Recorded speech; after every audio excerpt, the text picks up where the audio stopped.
بسم اللہ الرحمن الرحیم۔ جاپان میں 1 جنوری 2024 کو آنے والے زلزلے نے جاپان سونامی 2011 کی یاد تازہ کر دی، جس میں 20,000 افراد لقمہ اجل بنے تھے۔ حالیہ زلزلے نے پورے جاپان کو ہلا کر رکھ دیا۔ 1 جنوری 2024 میں جب پوری دنیا نئے سال کی خوشیاں منانے میں مصروف تھی، ایسے میں زلزلے نے جاپان کے ساحلی علاقوں میں تباہی پھیر کے رکھ دی۔ 55 افراد اب تک کی اطلاعات کے مطابق ہلاک ہو چکے ہیں۔ جاپان کے وزیر اعظم نے حالیہ زلزلے کو بیٹل اگینسٹ ٹائم ڈکلیئر کر دیا ہے۔ 2 جنوری کو جاپان کوسٹ گارڈ کا طیارہ ایک دوسرے طیارے سے ٹکرا جاتا ہے۔ جاپان کوسٹ گارڈ کے طیارے میں صرف ایک 29 سالہ جوان پائلٹ ہی اپنی جان بچانے میں کامیاب ہوا۔ سوال یہ ہے کہ جاپان میں ہی اتنے زیادہ زلزلے کیوں آتے ہیں؟ آئیں اس سوال کو حل کرنے کی کوشش کرتے ہیں۔ یہ ہے دنیا کی 16 میجر ٹیکٹونک پلیٹس کا نقشہ۔ ٹیکٹونک پلیٹس کیا ہوتی ہیں؟ یہ زمین کی آؤٹر موسٹ لیئر ہے جو زمین کے کرسٹ اور زمین کے مینٹل کے اپر پارٹ سے مل کر بنتی ہے۔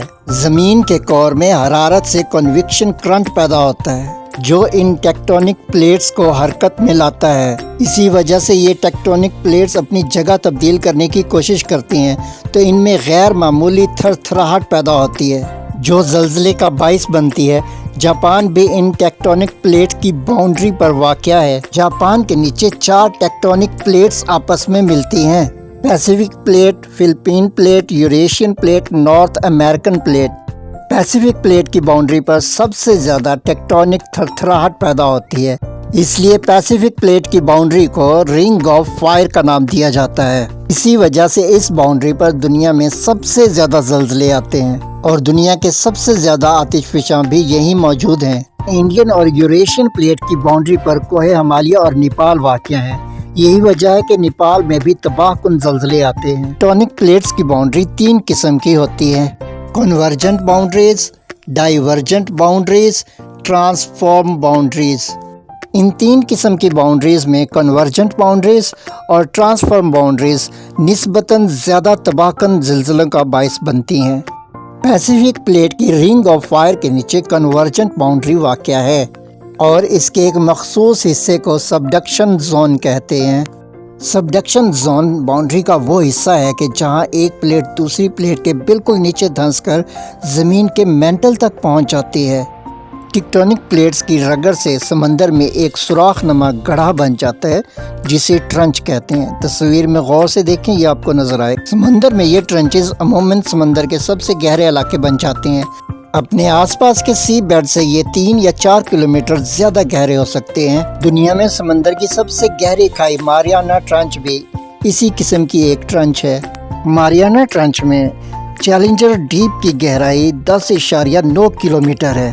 جاپان کے ساحل بھی اسی قسم کی ٹرنچ پر مشتمل ہیں جہاں کی سب سے زیادہ گہرائی 8.4 کلومیٹر ہے۔ اس تصویر کو غور سے دیکھیں۔ لائٹ گرے کم گہرائی کو اور ڈارک گرے زیادہ گہرائی کو ظاہر کر رہے ہیں۔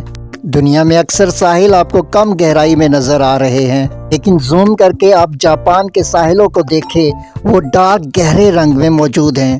یہ ڈاٹس جاپان کے ساحل کو ظاہر کرتے ہیں۔